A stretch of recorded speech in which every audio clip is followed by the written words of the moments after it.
Susanna Kay with the Space That Works Organizing, and today I am talking about the 3 questions to ask when deciding where to keep things and organizational property law. Are you ready for this?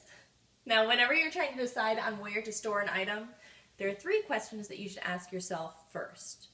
First question is, when is the last time that you used it?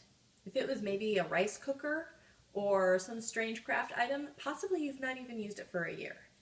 That's going to tell you if you need it close at hand or if it can be stored further away. The second question is how heavy it is. If it's a very heavy item, then that immediately tells you you're not storing it up high.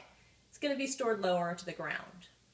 Then the third important one that a lot of people forget is, does it have a security or safety reason? A good example would be a fire extinguisher. Hopefully you've not used that within a year, and it is rather heavy, but that is one where you break all the rules and you keep it close at hand. So, heavy, safety, and last use. Pause for cutting.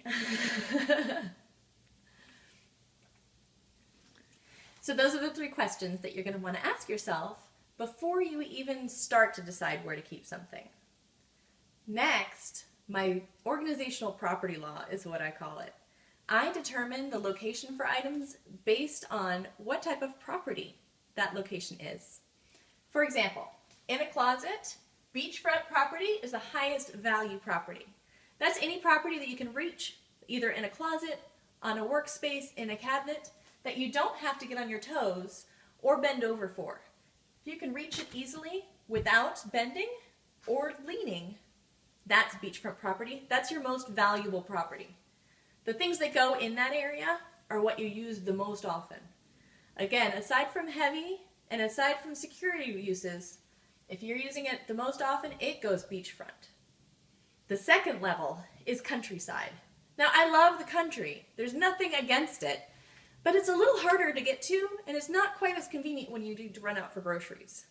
So you might have to do a little extra work to get there, just like in your storage space. You might need to reach up or bend low. Those areas are your countryside property. They're not terribly inconvenient. They're still nice, but your everyday items don't go there. The items that you use a little less frequently do, but not items that you use infrequently. The infrequent items are going to go in one of 2 places. They can either go to the Arctic Circle or the moon. Now the Arctic Circle, that one's a tough one. I don't know about you, but I'm not going to go there anytime soon because that's hard to get to. I am not trekking up mountains and flying little planes into the Arctic area.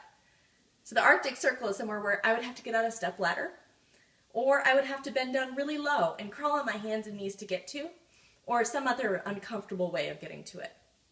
Anything that goes in the Arctic Circle, I'm rarely using. So for me, I don't cook.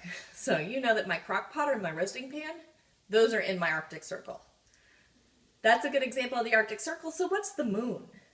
Now the moon is somewhere like your attic, your shed out in the backyard, somewhere that's really difficult to get to, even harder than the Arctic Circle. And that's something that probably you only need to keep for in case items or the once a year items. For me, that would be my Christmas decorations and my taxes. You know you have to keep your taxes, but you don't have to access them. They do very well on the moon. Now with something that's important like that, make sure that it is in a fire-safe box, locked away from thieves and prying eyes. But feel free to put that as far away from your regular living space as possible. So, to cover that again, your beachfront property, make sure that you put your items that you use most often there.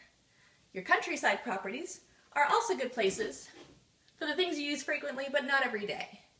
Then there's your Arctic Circle. That's a tough climb to get to, so only put the things that you really use up there.